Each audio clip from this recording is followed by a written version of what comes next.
To smite or to not smite? Was that how I think the quote went? Hello and welcome to Season 2, Episode 12 of Random Multiclass Thursdays. To smite or not to smite, or what the build truly is, two weapon fighting versus Great Weapon Master. What is stronger and what is cooler? Before this video begins, make sure to like, comment, and subscribe, and yeah, let's get right into today's video. So originally, this build started off as, what would happen if we chose to smite on a Paladin, or if we chose to not smite on a Paladin. And then after some thinking, I was like, okay, well, what's the best non-smiting Paladin we could build? Two weapon fighting Paladin, okay. What's the best smiting Paladin we could build? Great Weapon Master. So, at the end of the day, I just chose to have a Great Weapon Master that smites versus a dual wielding that doesn't. Now, this is honestly pretty, honestly, I feel like pretty weird. Well, at least because in 2024, two weapon fighting has basically taken over the meta.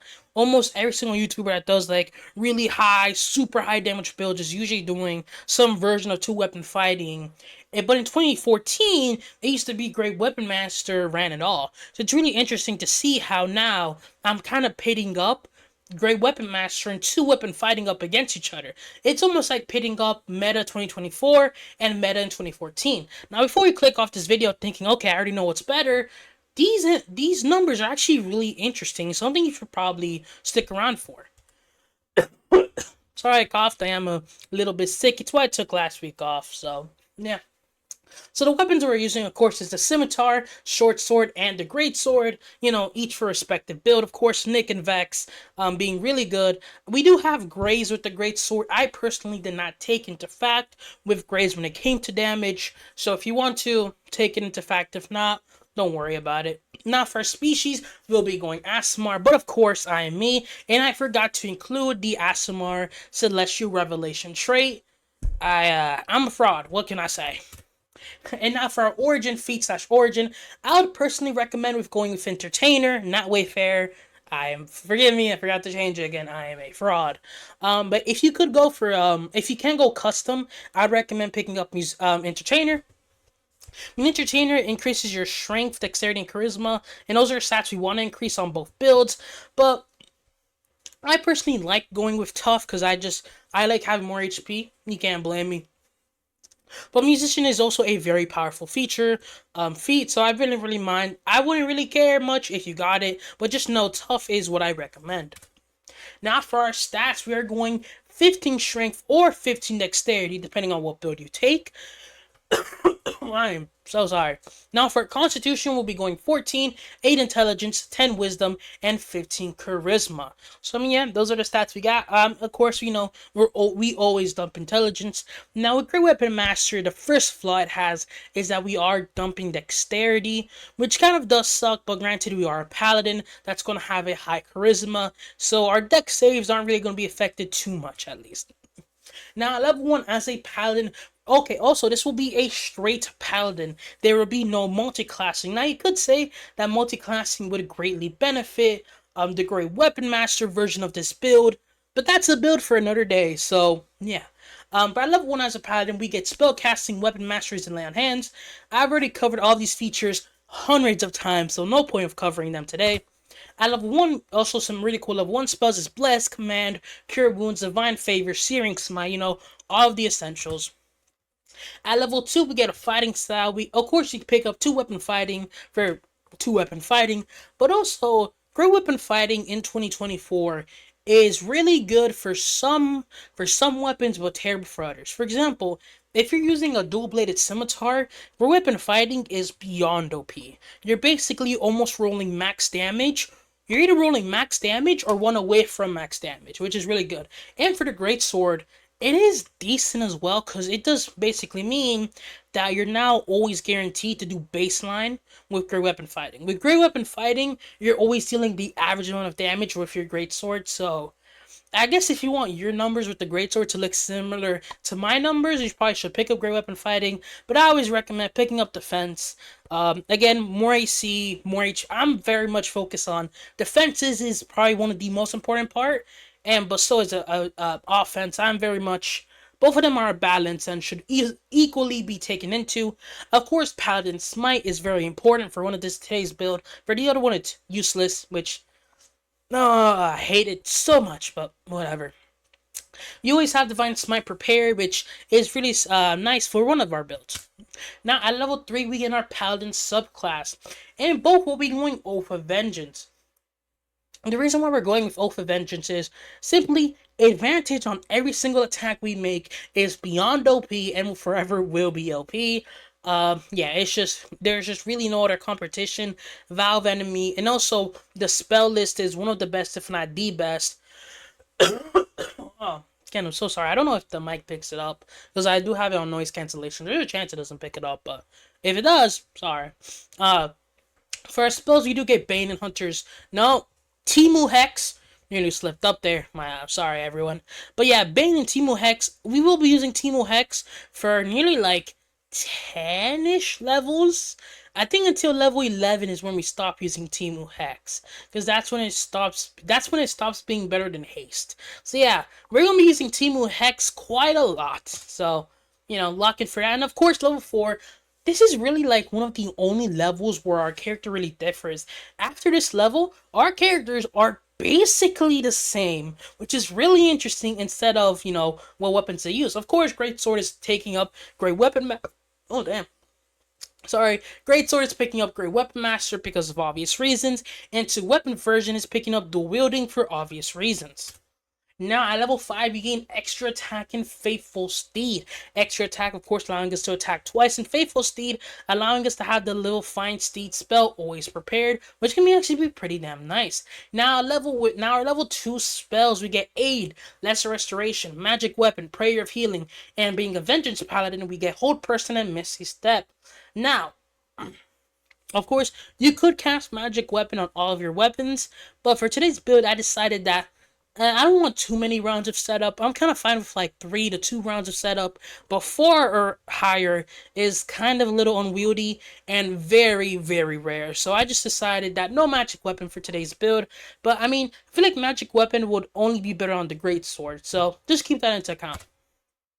Now it's time for our level 5 damage report. Now with 2 weapon fighting, turn 1 we cast Divine Favor and do 2 attacks dealing 30 points of damage. On turn 2 we cast our Timu Hex and then attack using our attack action and deal 40.5 points of damage. Now on turn 3 we take 2 attacks, 1 with our bonus action and then 3 with our action, dealing an average of 54 points of damage with an average of 17.5 to hit. Now at level 5 damage report with our Great Sword, turn 1, we use Divine Favor and take a swipe, dealing 33 points of damage. Turn 2, using Timu Hex and swiping, dealing 40 points of damage on average. And on turn 3, taking a swipe and using a 2nd level Divine Smite, dealing 53.5 points of damage. Now as you can see here, sorry again, I'm just coughing up a storm. The damage types are really similar. You can definitely tell that on turn 1, Great Sword does more. On turn 2, they both basically do the same. But on turn 5, 2 weapon fighting does more by barely anything. I'm sorry, I'm just dying over here. Holy. But yeah, it's actually really interesting how they're so similar. I'm assuming it's because here's the thing. With 2 weapon fighting excels in a world where... sorry. I had to turn on the air because I am just dying of a heat stroke over here. But 2 weapon fighting is much better because it just does way more attacks. And when you're able to do stuff like Divine Favor and Timu Hex, your damage just skyrockets, which is really interesting because with stuff like the Barbarian or the Fighter, you can't really find those ways to add on damage amplifiers as easily as with the Paladin. So you can just see the Paladin really excels with 2 weapon fighting gear. I'm dying over here. Gotta get the video out though. But yeah, with the Great Sword, again, you can just see the Great Sword normally is dealing a lot more damage. You can tell. Before we get any of the buff stops, the Great Sword is dealing a significant more amount of damage. But as we get more and more buffs, you can definitely tell that, 2 weapon fighting is dealing much better. But when we get all of our buffs out on both characters, but the Paladins now get the ability to smite, they're doing more damage. But this does allow for the fact that Great Sword is dealing significantly less damage if you don't have that like Nova or Burst aspect that is Divine Smite, which I think is really damn interesting. Now, level 6, we get Aura of Protection. Of course, one of the best Paladin features, same as it was in 2014. No need to relent. Now we get Relentless Avenger. Hey. Oh, damn, I'm dying. I'm sorry, I was really sick. That's why I couldn't record. I thought I got less sick, but I guess it's still up and kicking. Whatever. We'll push through it. Sorry for all my coughing. This video is going to be interesting, but, whatever. I hope I'm not coughing directly into my mic, so I hope it doesn't pick up it that much. But, yeah, I really don't know. But, I mean, yeah, basically, whenever a creature provokes an opportunity attack from us, their speed is reduced to 0, and then we can move up to half our speed as a part of the same reaction. Yeah, it's pretty nice. Now, at level 8, 2-weapon fighting gets a +2 to dexterity, but with our greatsword, we'll be taking Charger. Now, the reason why we're taking Charger is because we can fully, and I mean fully, utilize this with our Find Steed spell. So yeah, I mean, and honestly, I just decided to. Now you could also use the Charger with the 2-weapon fighting, but I believe it would be more beneficial for 2-weapon fighting to max out their dexterity faster, because the amount of attacks they're doing, that extra +1 dexterity is giving them a ton of more damage. So I decided that 2-weapon fighting is just better to get a +2 to dex. But with the greatsword, I actually thought it was better to delay your strength score by 1 for a tiny bit, just so the Charger can fully shine. Now at level 9, we get Abjure Foes. This is basically we're not really gonna be using it. Basically, it's just you use your action and one of your channel divinities, and basically every creature within 60 feet of you has to make on a wisdom save or be frightened. And also, if they are frightened, they can only take an action, move, or bonus action, not all 3. So, yeah, I guess it's nice. But now, at 9th level, we also get 3rd level spells as Remove Curse, Revivify, or Vitality. And then as a Oath of Vengeance Paladin, we get Haste and Protection from Energy. Really good spells at 3rd level. Now, at level 10, we get Aura of Courage. Basically, every creature in our Aura of Protection is now immune to Frightened. Well, all of our allies. And also, if our Frightened ally enters our Aura, they are now cured of it. Now, at level 10, we have the 2-weapon fighting damage report. And at turn 1, they're dealing 33 damage on average. Turn 2, using Timu Hex, dealing 43 points of damage on average. And then turn 3, dealing 58 points of damage on average, having the same setup as the level 5 damage report. As you can see, some pretty decent increases here. I mean, yeah, not by much. Also, your average to hit is now 19.5 for, well, every build, but Greatsword. Greatsword is 1 less. Now, with the Greatsword, turn 1 with Divine Favor and Swiping, you're dealing 39 points of damage on average. Turn 2, 46 points of damage on average. And then turn 3, with a 3rd level Divine Smite, 64 points of damage on average. Now, I may have forgotten, may or may not, to include the Charger damage. So, yes. The feat I took, I love way, I just forgot to include it. Yeah, so just all of these numbers just increase it by like 4, and then boom, that's your new average. I mean, overall, as we can see here, it seems that the Greatsword build is significantly out-damaging every single step. I mean, now granted, we do have turn 3, where we have the Timu Hex and the Divine Favor up, where it really just becomes equalized. But, I mean, then, like, when turn 3 comes around, when the Paladin is laying in smites, they're doing more damage on average. I mean, 64 compared to 58. Now, with the Divine Smite, okay, if you remove the Divine Smite, I think they might be doing like 56, 54 points of damage, which, still is a decent amount. And also, there is a chance that the Greatsword can also get a bonus action attack thanks to Great Weapon Master. No, and also Charger too. So this number is actually increased. All these numbers are increased by 4 thanks to Charger. Because you can just use Charger on your Summoned Steed, which is now a class feature, so you always have it. Yeah. It seems once again, even without Divine Smite, the Paladin is out damaging 2-weapon fighting. Has everyone been wrong? That's actually kind of crazy. But now, before you get too excited, before you go on all the forums and say, oh, greatsword is much better, boom boom, I think we might have to wait a minute until we get to level 11 where we get Radiant Strikes. Basically, all of our attack rolls using a melee weapon or an unarmed strike now do an additional 1d8 of radiant damage. Yeah, when we get to that level 15 damage report, you'll definitely be able to feel it. Now, of course, Charisma gains a +2, making it a 18 in total, which is pretty good for our protection and all that. Now, our 4th level spells, we get Death Ward and Banishment and Dimension Door, thanks to being a Oath of Vengeance Paladin. Banishment, Dimension Door, very good spells. You know, we'll take them every time. Now, 14th level, we get Restoring Touch. Basically, anytime we use Lay on Hand, we can now cure a creature of blinded, charmed, deaf, frightened, paralyzed, or the stun condition. We must expend 5 points of healing from Lay on Hand, and for each of these conditions you remove, you have to spend 5 points. And also, yeah, this is pretty damn nice. I mean, it's basically like a pocket lesser restoration. So yeah, overall, pretty damn nice. At level 15, get Soul of Vengeance. Immediately after a creature under the effect of your Valve enemy hits or misses you with an attack roll, you can take a reaction to make a melee attack against that creature if it's within range. Now, for my damage calculations, I did not assume this was active, but just know that this probably also be adding to your damage. Now, your level 15 damage report for 2-weapon fighting and for your great sword both have these turns. On turn 1, they will both be casting Haste. On turn 2, they will both be casting Divine Favor. And on turn 3, they'll be doing their big rounds. Now, for your turn 1 Haste, 2-weapon fighting is dealing 13 points of damage on average. Turn 2, with 2-weapon fighting, deals 62 points of damage on average. And turn 3, with 2-weapon fighting, deals 77 points of damage on average.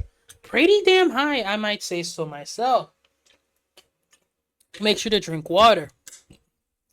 77 points of damage for a 3rd level spell slot and a 1st level spell slot is really damn good. Yeah, you can definitely tell 2-weapon fighting when it comes to having like very like low cost, high damage. 2-weapon fighting is definitely king in my personal opinion. Now for the great sword. UC damage is quite high. Now, with turn 1 Haste and Mini Swiper dealing an average 21 points of damage with our Greatsword.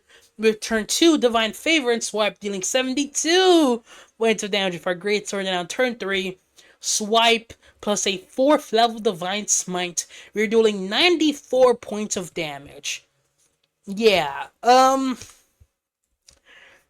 yeah, there's not much to say. I mean, now, assuming we're not giving in a 4th level Divine Smite, we are doing 72 points of damage, but once you include Charger, which I didn't do because I'm a dum-dum, we're still higher.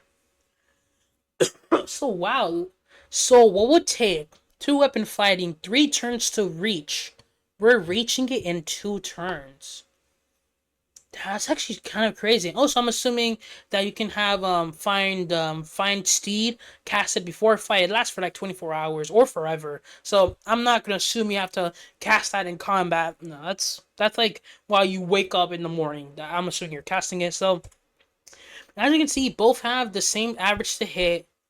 Yeah, it's actually kind of crazy. Yeah, wow. Huh. So I guess 2-weapon fighting might be fraudulent now. I mean, yeah, just looking at the numbers, like 72 no Divine Smite, and then 77 no Divine Smite 2-weapon fighting. Wow, it's kind of crazy how much like the no damage really adds. Now on level 16, our charisma increases, of course. Now, our 5th level spells, we get Destruction Wave, Banishing Smite, Summon Celestial, Greater Restoration, Raise Dead, Hold Monster, and Scrying, which all very good spells, and all spells you probably will be using pretty often, but make sure to pick up Banishing Smite and Summon Celestial, and also Hold Monster and Scrying are Oath of Vengeance Paladin spells, so you don't have to worry about those. 18th level, our Aura Protection is now 30-foot Emanation. At level 19, we'll be taking Boon of Combat Prowess for obvious reasons. Now, one very small tiny thing. When I was making this build, I forgot to realize the fact that our great sword build still technically only has a 19 strength here. So just to fix that, Boon of Combat prowess, just make sure to increase your strength by 1, or in level 12, make it a +1 to charisma, a +1 to strength, and then boom, right now you would max out your charisma. Whatever way you want to do it, just make sure to do it. And at level 20, we get Avenging Angel, which for this build really won't be giving us any more damage. I mean, finding Aura and Flight is both really nice, but they don't have to damage, so I won't be assuming we're using it. Now, our level 20 damage report for 2 weapon fighting.